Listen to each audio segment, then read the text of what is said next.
Aujourd'hui, on va voir ce qu'est un phaseur. Et d'où proviennent ces deux termes, J oméga L et 1 sur J oméga C. Qu'est-ce que ça signifie et d'où proviennent ces deux termes? Ces deux termes contiennent la lettre J. J signifie le nombre complexe ou imaginaire, si tu préfères. Pour comprendre un phaseur, il faut qu'on explique ce que c'est un nombre complexe, d'accord?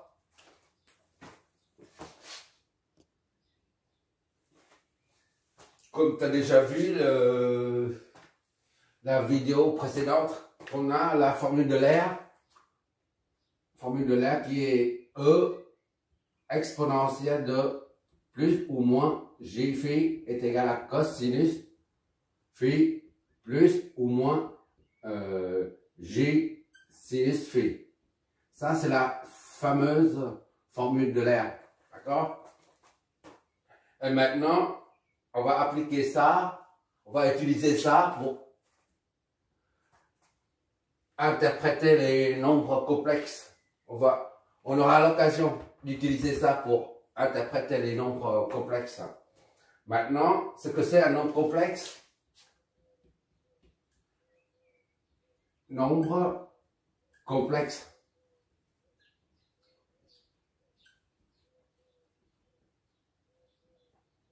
Z, voilà.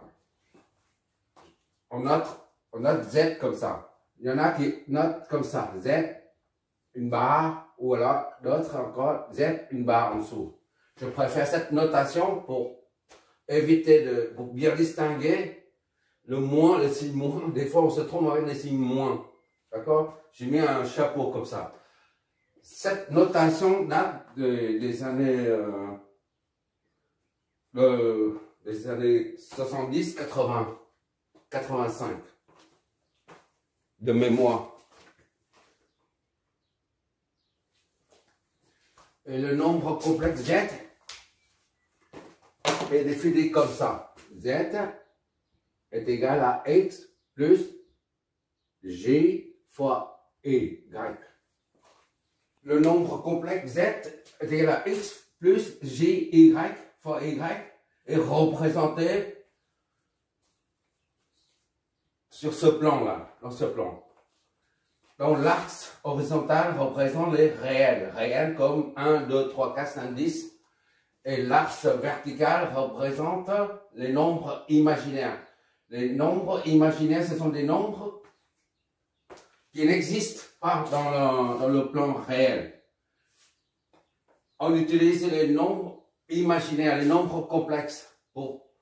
Quand on n'arrive pas, par exemple, si on a un filtre, un circuit de filtrage, degré 1, premier ordre, deuxième ordre, peu importe, nombre d'ordre, nombre de condensateurs et de bobines, des fois on n'arrive pas à trouver la solution dans réel.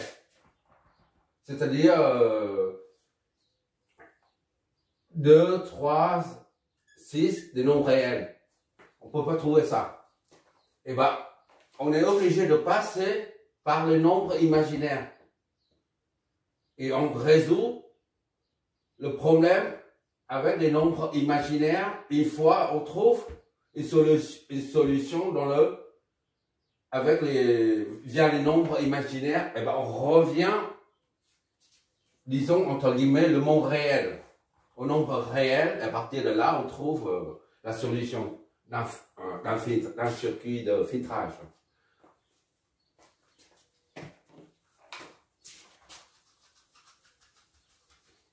Là, c'est l'axe X, par exemple, et là, c'est la longueur du nombre complexe, s'appelle son module, le module. D'accord? Module est égal à une longueur. Donc, c'est un nombre réel. D'accord? Une longueur Z, c'est ici. Le module de Z est égal à M, est égal à réel. Parce qu'une longueur, lorsqu'il s'agit d'une longueur, c'est quelque chose de mesurable. D'accord? C'est pour ça, c'est un nombre réel. Et pour avoir la longueur, ou le module de z, on utilise Pythagore. C'est-à-dire, z est égal à m est égal à x au carré plus y au carré. Voilà.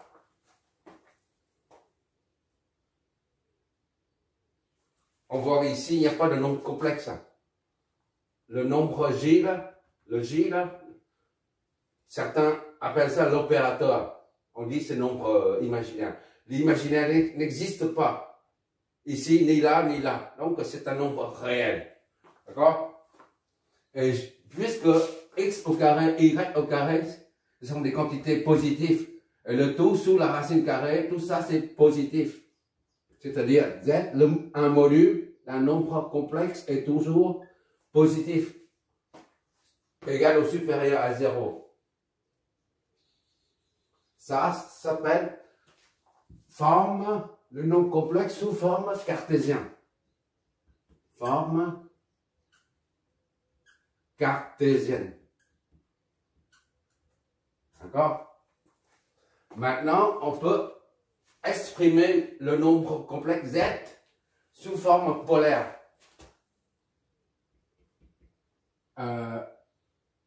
A. Z sous forme polaire.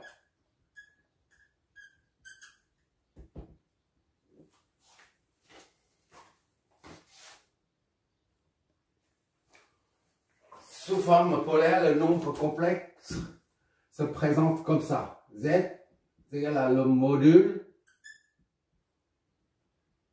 et l'angle. L'amphi, c'est ça, d'ici à là. Voilà.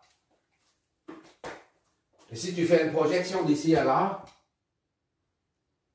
tu as Y, d'accord? Ou ici à là, tu mets ici à là, c'est Y.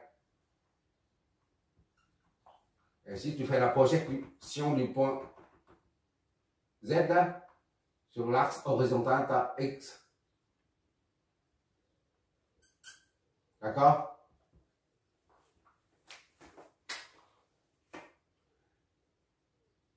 Et là, c'est toujours le nom, le module, tu remets là, le module Z, on oublie le M. D'accord? La projection de ce segment sur l'axe des réels, ça te donne Z fois cosinus phi. Et la projection de toujours du module sur l'axe des Y, ça donne Z, le module, fois sinus phi. D'accord? Cosinus de ça, c'est ici. Sinus de phi, c'est là. Et phi est représenté, pour calculer, pour connaître la valeur de phi, il suffit de prendre phi est égal à arc tangent de y sur x, tout simplement. D'accord?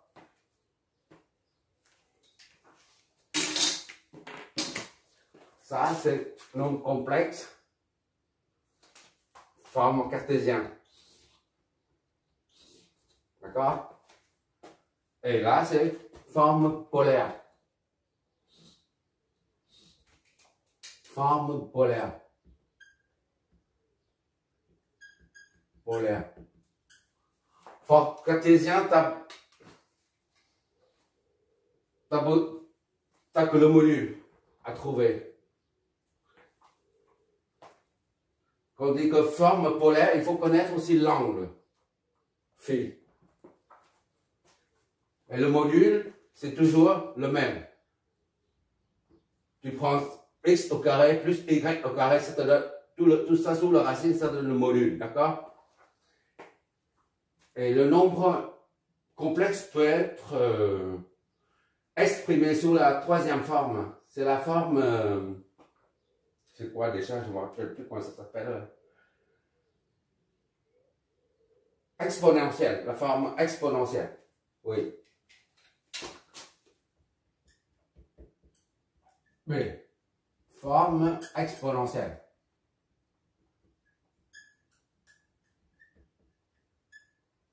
Voilà.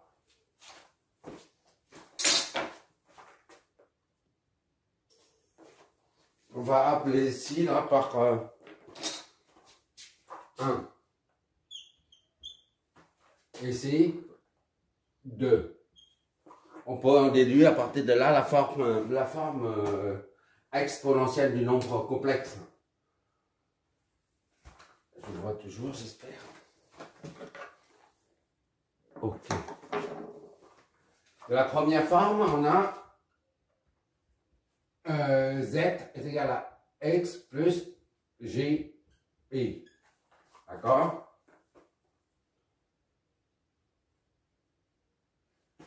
Or, x est égal à, ici là, x est égal à z fois cos sinus phi. D'accord? Y est égal à z plus, d'accord, J fois Y. Y c'est Z fois sinus phi. Si tu mets ça en parenthèse, le module en parenthèse, qu'est-ce qu'il te reste? Cosinus phi plus J sinus phi. D'accord? Or, on a ici là, cosinus phi plus J sinus phi est égal à exponentielle de plus J phi. D'accord?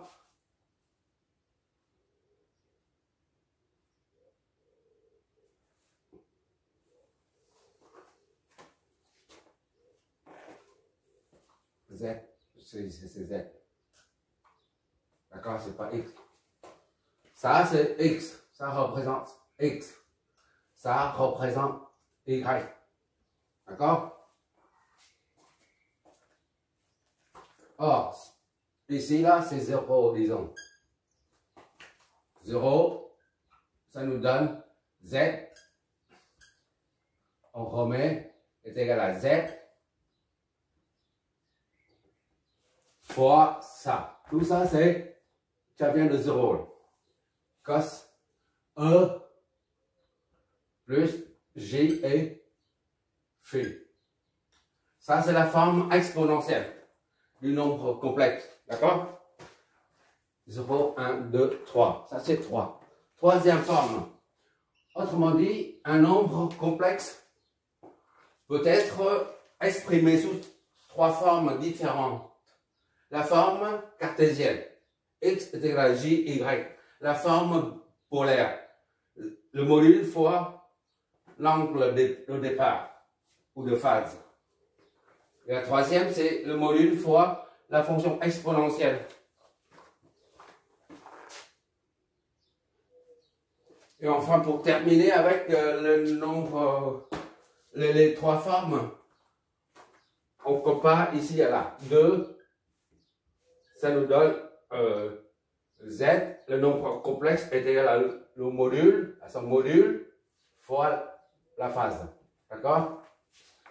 Et 3 nous donne Z est égal à son module, fois E exponentielle de plus J phi. Et par conséquent, ça est égal à ça. Donc ça est égal à ça. E plus J phi est égal à ça. Voilà. C'est tout ce que tu as à retenir. Maintenant, c'est fini la révision concernant les nombres complexes.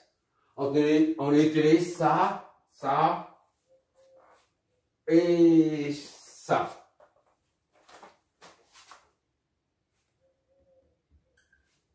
Z est égal à fois phi.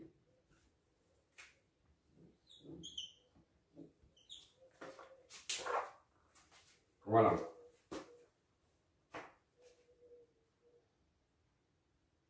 Maintenant, on peut... tu retiens tout ça, tu notes ça quelque part. Ça, 1, 2 et 3. D'accord?